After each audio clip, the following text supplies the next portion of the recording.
കേരളത്തെ കഴുത്തു പിടിച്ചു ഞെരിച്ചു കൊല്ലാൻ ഒരു ഭരണഘടന ഉപകരണത്തെ ഉപയോഗിക്കുകയാണ്. അത് കേരളത്തിലെ ഗവർണറെയാണ്. കേരളത്തിലെ ഗവർണർ, കേരളത്തിലെ എക്സിക്യൂട്ടീവിന്റെ ചെയർമാൻ കേരളത്തിലെ ഗവൺമെന്റിനെ വെല്ലുവിളിക്കുന്ന വിധത്തിൽ മുന്നോട്ട് പോകുന്നത് എന്തിനാണ്? ഇന്നിപ്പോൾ ഈ യോഗം നടക്കുമ്പോ കോഴിക്കോട്ടെ മിഠായി തെരുവിൽ ഒരു നാടകം നടത്തിയിട്ട് ഗവർണർ പറയുകയാണ്, എന്റെ ജനസമ്മതിയുടെ തെളിവിതാണ്, എന്റെ ജനസമ്മതിയുടെ അടയാളം ഇതാണ്. പൂരപ്പറമ്പിൽ ആന മതിച്ചാലും ആള് കൂടും, അത് സാധാരണയാണ്, അതൊരു കൗതുകത്തിനാണ്.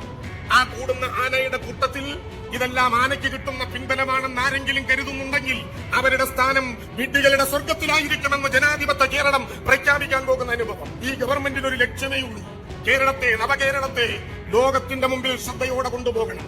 ഒരു ദുരിതത്തിലും കേരളം പകച്ചു നിൽക്കരുത്. കേരളം ജനാധിപത്യത്തിന്റെ ഇടമായി മാറണം, സമ്പന്നതയുടെ മുന്നോട്ടു പോക്കായി മാറണം. ആ കേരളത്തെയാണ് ഞങ്ങൾ ലക്ഷ്യം വെക്കുന്നത്.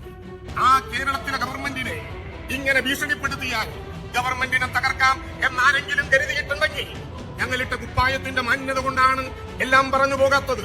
അങ്ങനെ ആരെങ്കിലും കരുതിയിട്ടുണ്ടെങ്കിൽ കേരളത്തിന്റെ ഗവർണർ ഉൾപ്പെടെ ആരിഫ് മുഹമ്മദ് ഖാനെയല്ല കേരളം ബഹുമാനിക്കുന്നത്, കേരളത്തിന്റെ ഗവർണറായ ആരിഫ് മുഹമ്മദ് ഖാനെയാണ്. അങ്ങനെ ഏതെങ്കിലും വിധത്തിലുള്ള പ്രചരണങ്ങൾ നടത്തി അധികാരം ഉപയോഗിച്ച് കേരളത്തെ തൊടാം എന്നാണ് കരുതുന്നതെങ്കിൽ കേരളത്തിന്റെ പാരമ്പര്യത്തെക്കുറിച്ച് ബന്ധപ്പെട്ടവരറിയണം. ഇതിനേക്കാൾ സ്വേച്ഛാധിപതിയായിരുന്ന സർ CP-യുടെ മൂക്കു മുറിച്ചു നാടുകടത്തിയ നാടിന്റെ പേരാണ് ഈ കേരളം എന്ന ചരിത്രം കേരളം അഭിമാനത്തോടെ ഓർത്തിരിക്കുന്നുണ്ട്. പ്രിയപ്പെട്ടവരെ,